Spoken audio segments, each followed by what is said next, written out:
Hello everybody and welcome to my world of stuff. Today I'm reviewing Jungle Cruise, the latest offering from Disney, which has arrived on cinemas this weekend. It's out there available for you if you want to see it now.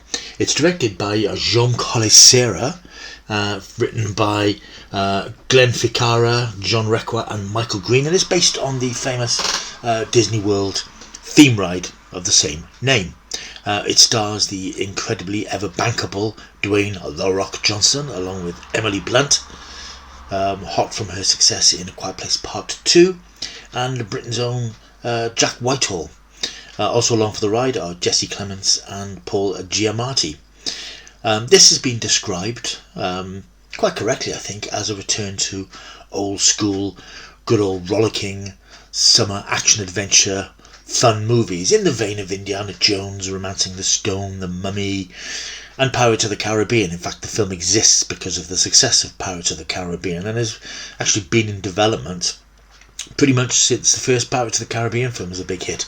Disney, realising that there was money to be made from their theme rides, decided to put into development a film based on the Jungle Cruise ride, and it's taken years and numerous recastings for this thing finally to arrive, and I think it finally arrives with the best possible combination of bankable box office stars to make it go down very well with its target audience. It's a romp of a film. It really does evoke the spirit of those films. If you miss those sort of simplistic good versus evil, mystical lands sort of adventures with lots of action and spectacle, then this will absolutely be for you. As I say, it stars Emily Blunt. It's set in the early 20th century. She plays a scientist, Lily Horton, who, along with her effete brother, McGregor, played by Jack Whitehall, sets off to find the Tree of Life, the mythical Tree of Life, which exists somewhere in the Amazon, which she hopes will enable mankind to cure all that ails it. She hopes that it will provide the cure to all sorts of diseases and basically improve the standard of human life. To do so, she enlists the assistance of one Captain Frank, who's played by Dwayne Johnson, who's a wisecracking Amazon tour guide. He's reluctant to get involved until she realises exactly what she's doing for reasons that become evident as the film progresses, and the trio travel up the Amazon with Jesse Plemons' Boo Hiss bad guy in a submarine following not far behind. Much chaos and action and comedy hijinks ensue, and it's a rollicking good time. Everybody loves this film and it's had good reviews. Everybody's given it a big old thumbs up as a return to those good old action adventure values of those classic films from the past. But I couldn't quite connect with it in that way. Now, I could see exactly what it was, I could see exactly what it was doing, and I appreciated what it was doing and how they were doing it. And it is very much a stew of all those films. But for a stew to stand out, it needs something new, something a bit different.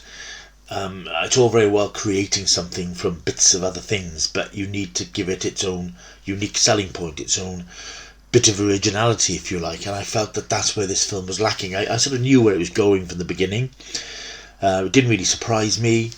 The pace just seemed to flag a little bit. The narrative was very linear. They go on a journey, they get where they're going to go, they get what they want, they're thwarted, they get what they want, and everybody lives happily ever after. And that's not a spoiler, because it's that sort of film. It's not meant to surprise you, and I think that for me was the problem, because I wanted to be surprised. I wanted to see that filmmakers could come up with something new from ingredients taken from other classic films, and I don't think this film was able to do that. However, having said that, it's not a bad film. It's enjoyable. It's 2 hours of good family-friendly fun. By and large, there are a couple of elements which are slightly questionable. There's one or two scenes which are sort of front-loaded with slightly tedious double entendres, which are there for the adults in the audience. But you do think, this is a bit sort of unsubtle. And the humour is clunkingly simplistic. I mean, Dwayne Johnson's character is this sort of wisecracking pilot, if you like, of this cruise ship, and he is known for making really cheesy bad jokes. But the trouble is, they're seriously cheesy and they're seriously bad, which is the whole point of the character, I suppose. But you do sort of roll your eyes a little bit and wish the script was perhaps a little slicker. But again, having said that, it's meant for a family audience. I went to see it Friday morning in a very quiet cinema, but there was a family audience. It was very much sort of fathers and young kids, and they were enjoying the comedy, they were enjoying the spectacle, and I think for that audience it will work very well. I think a family will appreciate it with their young kids getting a buzz from possibly seeing their first big scale special effects sort of action movie, and that's the audience it's meant for.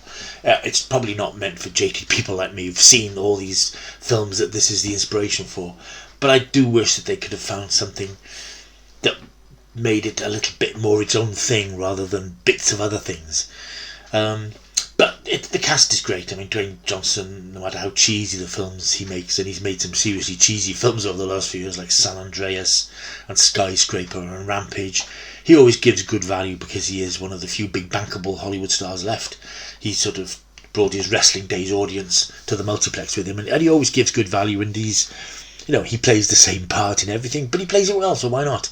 Emily Blunt, of course, is always a delight, and there is a chemistry between the two of them, and they really carry the movie, and you sort of believe in this relationship that builds up between them, even though you might think it's unlikely at first. And Jack Whitehall is great. I mean, I do like Jack Whitehall's comedy stuff, and he plays this sort of, again, it's a cliched, iffy, cowardly character who's cowering behind everything, but he comes through in the end and sort of does the right thing. So again, it ticks all those boxes that you expect it to tick. But I wish there'd been another box it had sort of ticked, which added something a little bit new to it. So it's not a bad film. It looks great. The effects are good. There's a lot of CGI backgrounds and CGI animals, and you sort of accept that that's what they are because it's clearly what they are.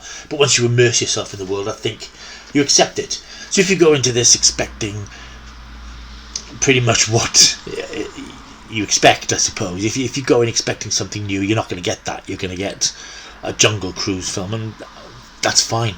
But I was a bit frustrated that it wasn't a new angle put on this twist. But it's nice to go back to those sort of days of a macho action hero and a girl who's that sort of cliche dynamic which is frowned at these days. But it was quite nice to go back to that sort of relative innocence, despite some of the bits which pushed at the borders a little bit.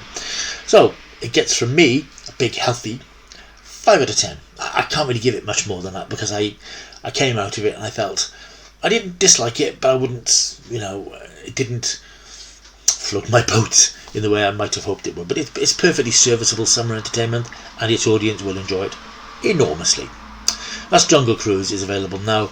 Go and see it if you want a good time. Thank you for watching. Hope you've enjoyed this video. If you've enjoyed this video, then you need to like and subscribe over there, or wherever it is. Subscribe, like, leave a comment, and there'll be more videos and more bits and pieces coming up soon. Until next time, you keep taking the stuff.